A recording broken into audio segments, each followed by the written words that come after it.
suspense à vivre que celui de cette révélation. Oui, le suspense touche à sa fin. Vous pouvez voir. Emmanuel Macron sera-t-il le premier président à être réélu depuis l'installation du quinquennat Marie-Louise Sardel, la première femme à l'Élysée? Et Maria va vous annoncer les résultats.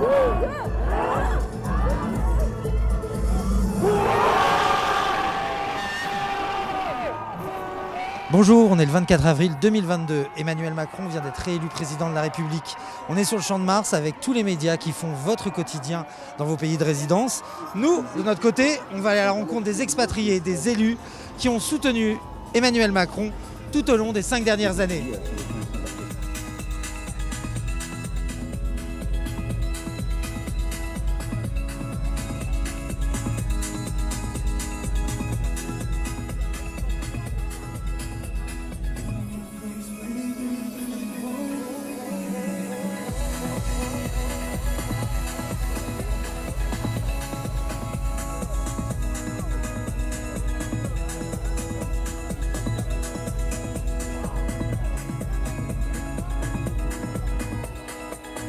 Bonjour Monsieur le Ministre, je vous remercie de nous recevoir.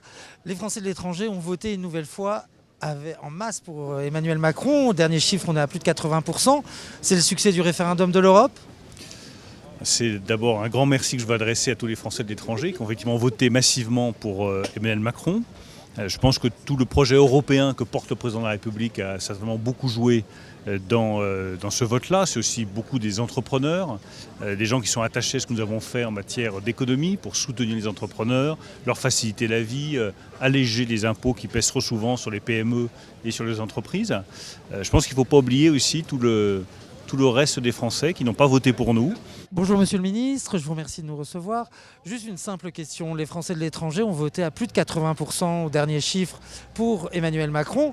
Est-ce que c'est parce qu'ils sont loin de la France ou est-ce qu'ils adhèrent au message ? Non, c'est parce qu'ils savent ce que le président de la République a fait ici pour leurs compatriotes et ils peuvent comparer avec un certain nombre de choses qui n'ont pas été faites là où ils se trouvent. Voilà ce que je pense. Monsieur Blanquer, merci beaucoup de nous recevoir. Pour les Français de l'étranger, j'avais une question à vous poser. Ils ont voté en masse à 80% pour Emmanuel Macron et pourtant l'éducation est toujours payante pour les Français de l'étranger. Vous savez que c'est un serpent de mer. Est-ce qu'on a un espoir de voir les bourses ou les tarifs se modifier pour les expatriés ?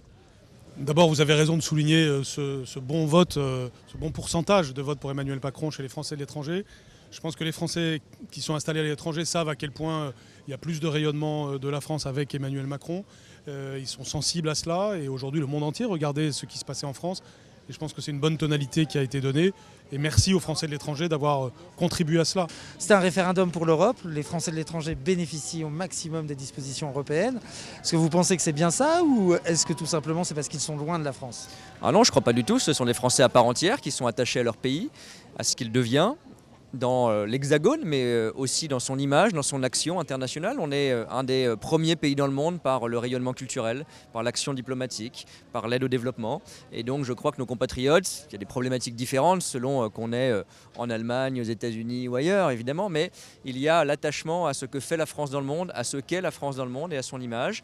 Et je crois que le score très fort du président, du candidat, du président désormais réélu dans les circonscriptions des Français de l'étranger, sont un révélateur de cet engagement international et européen notamment. Ils y étaient attachés.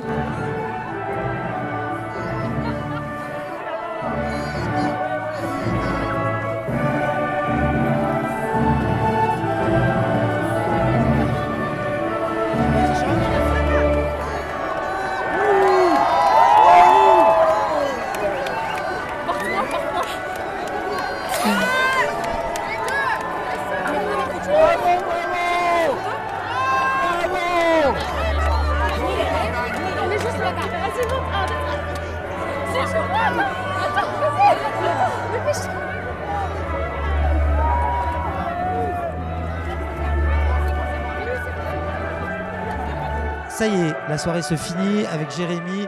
On est allé à la rencontre de ceux qui vont dessiner l'avenir des expatriés pour les 5 années à venir.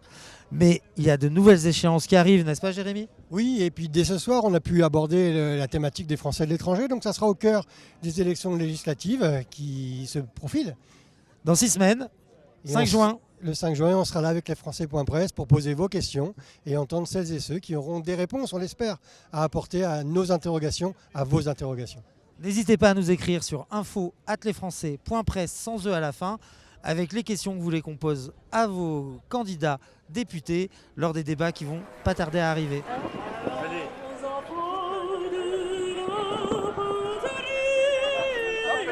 Les jours de gloire. Allez, à vous deux.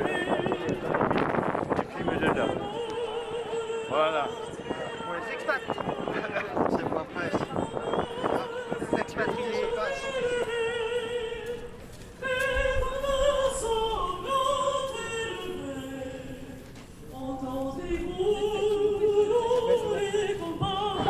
Et à bientôt.